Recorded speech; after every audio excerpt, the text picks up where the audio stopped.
7월 22일 목요일 새벽 묵상입니다.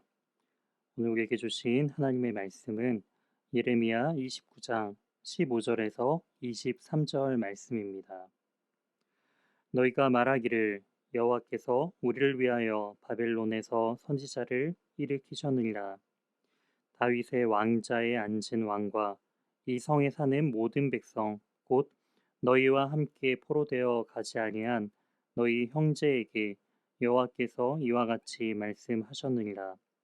만군의 여호와께서 이와 같이 말씀하시되 보라 내가 칼과 기근과 전염병을 그들에게 보내어 그들에게 상하여 먹을 수 없는 몹쓸 무화과 같게 하겠고 내가 칼과 기근과 전염병으로 그들을 뒤따르게 하며 그들을 세계 여러 나라 가운데 흩어 학대를 당하게 할 것이며 내가 그들을 쫓아낸 나라들 가운데에서 저주와 경악과 조소와 수모의 대상이 되게 하리라. 여호와의 말씀이니라. 너희들이 내 말을 듣지 않았기 때문이니라. 내가 내 종 선지자들을 너희들에게 꾸준히 보냈으나 너희는 그들의 말을 듣지 않았느니라. 여호와의 말씀이니라. 그런즉 내가 예루살렘에서 바벨론으로 보낸 너희 모든 포로여 여호와의 말씀을 들을지니라. 만군의 여호와 이스라엘의 하나님께서 골라야의 아들 아합과 마아세야의 아들 시드기야에 대하여 이와 같이 말씀하시니라. 그들은 내 이름으로 너희에게 거짓을 예언한 자라. 보라, 내가 그들을 바벨론 왕 느부갓네살의 손에 넘기리니 그가 너희 눈앞에서 그들을 죽일 것이라. 바벨론에 있는 유다의 모든 포로가 그들의 저주거리로 삼아서 이르기를 여호와께서 너를 바벨론 왕이 불살라 죽인 시드기야와 아합 같게 하시기를 원하노라 하시니 이는 그들이 이스라엘 중에서 어리석게 행하여 그 이웃의 아내와 간음하며 내가 그들에게 명령하지 아니한 거짓을 내 이름으로 말함이라. 나는 알고 있는 자로서 증인이니라. 여호와의 말씀이니라 하시니라. 아멘. 오늘 본문을 중심으로 여호와의 말씀을 들을지니라라는 제목으로 하나님의 말씀 증거하도록 하겠습니다. 우리가 살펴보고 있는 예레미야 29장의 이 본문의 배경은 바벨론의 포로로 잡혀간 유다의 포로 공동체에게 거짓 예언을 믿지 말라라는 그런 권고의 말씀을 담고 있습니다. 이러한 배경 중에 오늘 함께 읽은 15절에서 23절은 바벨론의 포로가 되기를 거부하고 있는 그 유다의 남은 자들에 대한 그 심판을 또한 예언하면서 또한 그 거짓 선지자들에 대한 그 말을 믿지 말라라는 또한 심판의 메시지를 함께 담고 있습니다. 바벨론의 포로에 끌려간 그러한 백성들은 다시금 회복되기를 늘 고대하고 있었죠. 그런데 그 가운데 바벨론에서 선지자들이 일으켰다라고 말씀하고 있습니다. 그런데 그들은 거짓된 예언들을 이야기를 하고 있는 것이죠. 16절의 말씀에서 다윗의 왕자에 앉은 왕이라는 표현을 통해서 바벨론 느부갓네살이 그 여호야긴 왕을 대신해서 세운 시드기야 왕을 당시의 이 배경으로 이해할 수 있습니다. 그 시드기야 왕 때 함께 포로되어 가지 아니한 너희 형제들, 즉 바벨론 포로로 끌려가지 않고 유다의 남은 백성들에게 이렇게 말씀하고 있습니다. 17절의 말씀에 보라 내가 칼과 기근과 전염병을 그들에게 보내어 그들을 상하여 먹을 수 없을 몹쓸 무화과 나무 같게 하겠다라고 말씀하고 계시죠. 이 말은 하나님께서 심판의 근원자 되셔서 칼과 기근과 전염병으로 그들을 뒤쫓아가서 그들을 반드시 심판하여 상하여 먹을 수 없는 몹쓸 무화과 같게 하겠다라고 말씀하고 계시죠. 성경에서 칼과 기근과 전염병은 바로 하나님의 심판의 도구로 사용하고 있음을 알 수가 있습니다. 대표적인 예로 사무엘하 23장을 보시게 되면은 다윗이 인구조사로 인하여서 하나님의 그 심판을 갓 선지자가 이 다윗 왕에게 나아가서 7년간의 기근, 또한 원수의 그 칼에 3달간 쫓기는 것, 그리고 3일간의 전염병에 대한 이 3가지 중에 하나의 심판을 선택하라라고 이야기하는 것처럼 바로 칼과 기근과 전염병으로 유다의 남은 백성들을 하나님께서 그들을 쫓아 심판하시겠다라고 이야기하는 것을 우리는 볼 수가 있습니다. 그 이유는 바로 19절에 나와 있는 것처럼 너희들이 내 말을 듣지 않았기 때문이다라고 말씀하고 계십니다.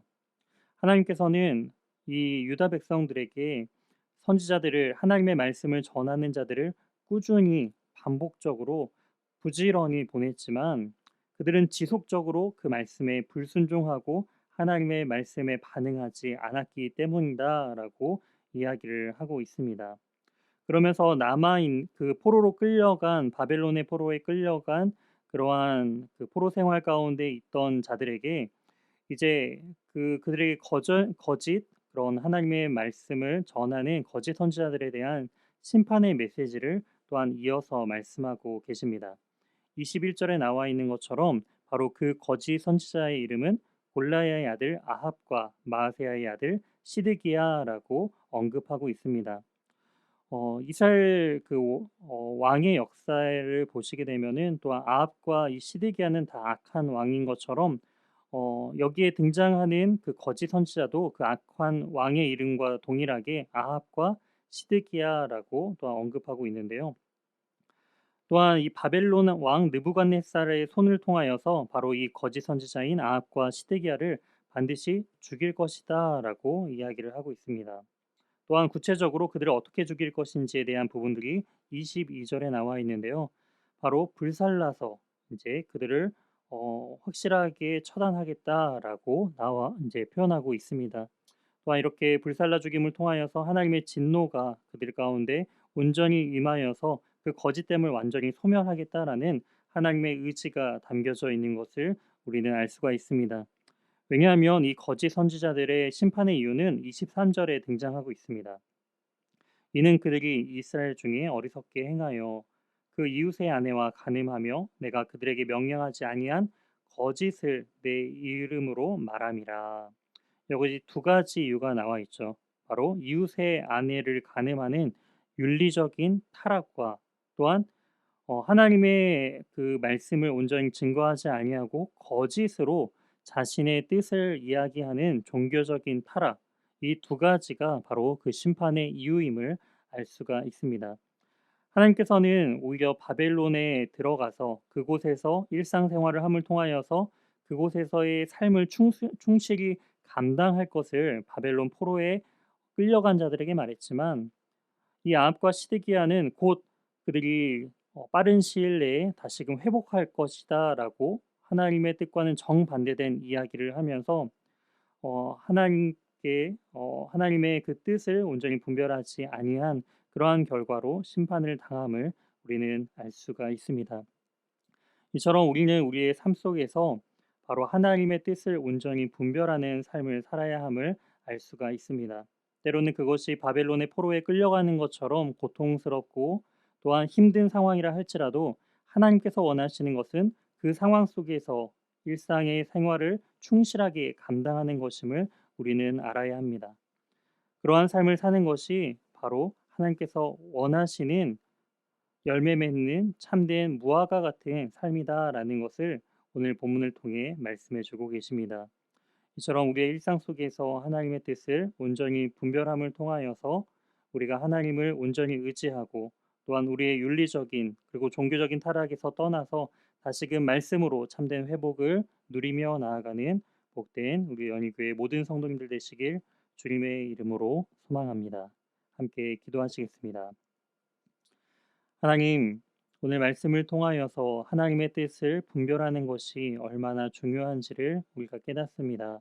하나님, 우리가 듣고 싶어 하는 그 악한 선지자들의 말을 따라서 그것이 하나님의 뜻이냐 우리가 판단하고 그 말씀을 따라가는 것이 아닌 진정한 하나님의 그 말씀을 분별할 수 있는 영적 분별력을 우리에게 허락하여 주시고 때로는 그 우리의 일상의 삶이 너무나 고단하고 힘들지라도 또한 그 가운데서 일상을 충실히 감당하며 또한 주님의 도우심을 온전히 누리며 기대하며 나아갈 수 있는 그러한 믿음의 우리 귀한 연희교회 모든 성도님들 될 수 있도록 인도하여 주시옵소서.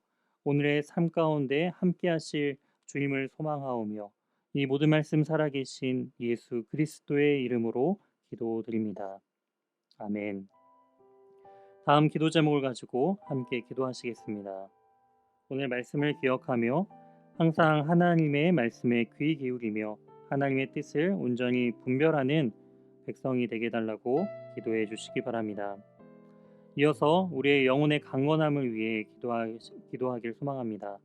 코로나 장기화로 인해 신앙의 정체에 퇴보가 없게 하시고 주 안에서 말씀과 기도, 온전한 순종으로 날로 강건케 또한 새롭게 하여 주시옵소서.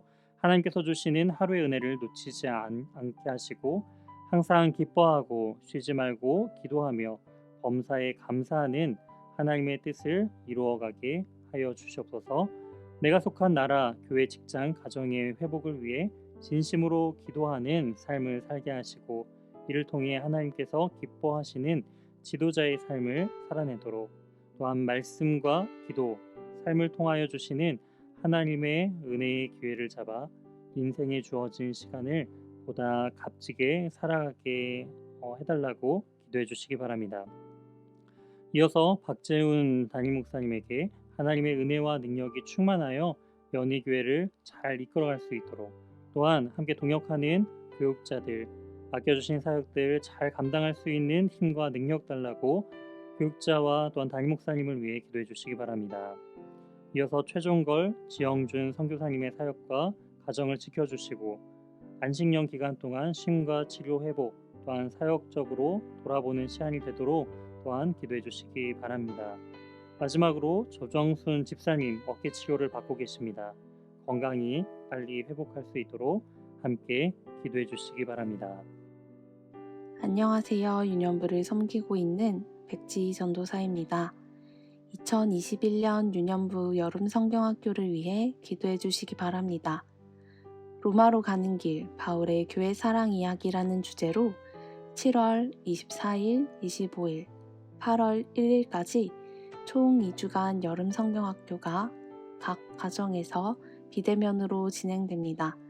함께 기도해 주셨으면 하는 기도 제목은 첫째, 여름 성경학교 말씀과 활동을 통해 삶에서 하나님 사랑과 이웃 사랑을 삶으로 드러내고 교회를 사랑하는 유년부 어린이들이 될 수 있도록 기도해 주시기 바랍니다.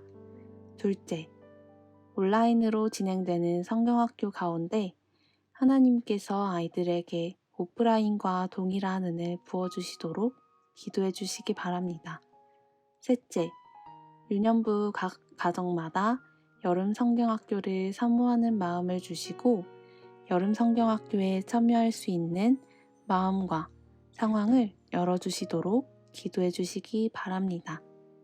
다 함께 기도하시겠습니다.